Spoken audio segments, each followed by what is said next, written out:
আসসালামু আলাইকুম, কেমন আছো তোমরা সবাই? ফাইমা চ্যানেলে তোমাদের সবাইকে স্বাগত জানাই। আজ বানাবো রুই মাছের কালিয়া। কি করে বানাই পুরো ভিডিওটা দেখতে থাকো, আশা করি খুব ভালো লাগবে।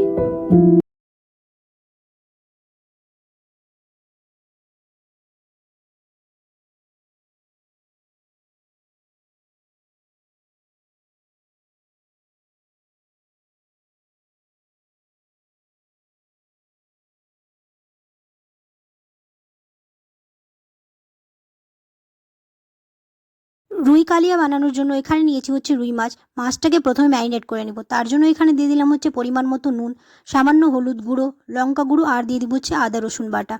তারপর দিয়ে দিব হচ্ছে সর্ষের তেল, দিয়ে ভালো করে ম্যারিনেট করে নেব। তোমরা চাইলে এখানে সাদা তেলও ব্যবহার করতে পারো। মাছগুলো ম্যারিনেট করা হয়ে গেলে রেখে দেবো 10 থেকে 15 মিনিটের জন্য, যাতে ভালো করে মাছগুলোর মধ্যে সব মশলাগুলো ঢুকে যায়। তারপর মাছগুলো ভেজে নেব।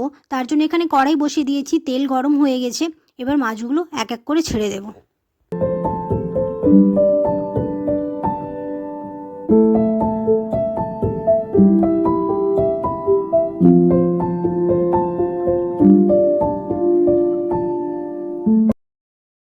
মাছের এক পিঠ লাল করে ভাজা হয়ে গেছে, অপর পিঠও লাল করে ভেজে নেব।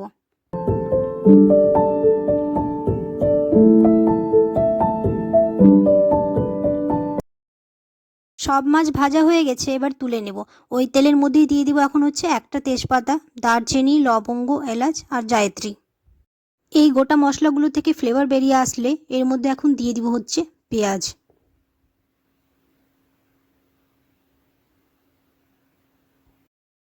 আমরা এখানে দুই রকমভাবে পেঁয়াজ ব্যবহার করব। পেঁয়াজটা একটু লাল হয়ে আসলে তার মধ্যে এখন সামান্য পরিমাণ দিয়ে দিব হচ্ছে চিনি। এই চিনিটা যখন ক্যারামেল হয়ে আসবে তখন কালারটা খুব সুন্দর আসবে। তারপরে দিয়ে দিব হচ্ছে পেঁয়াজ বাটা।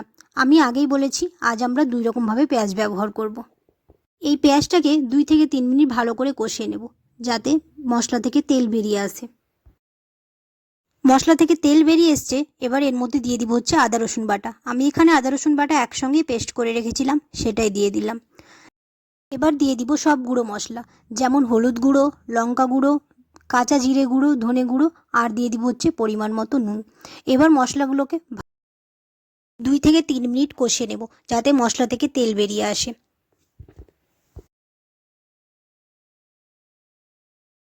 দেখতেই পাচ্ছ মশলা থেকে তেল বেরিয়ে এসছে। এবার এর মধ্যে দিয়ে দিব হচ্ছে টমেটো বাটা।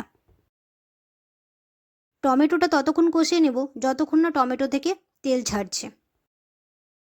টমেটো থেকে তেল ছেড়ে দিয়েছে, এবার এর মধ্যে দিয়ে দিব হচ্ছে 1 চামচ টক দই।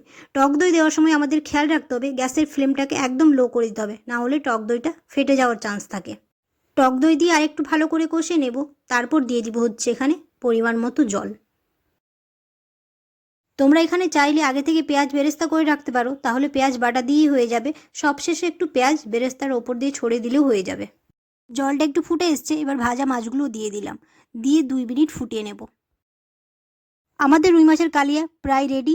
এখন সব শেষে একটু ঘি আর গরম মশলা দিয়ে নামিয়ে নেব।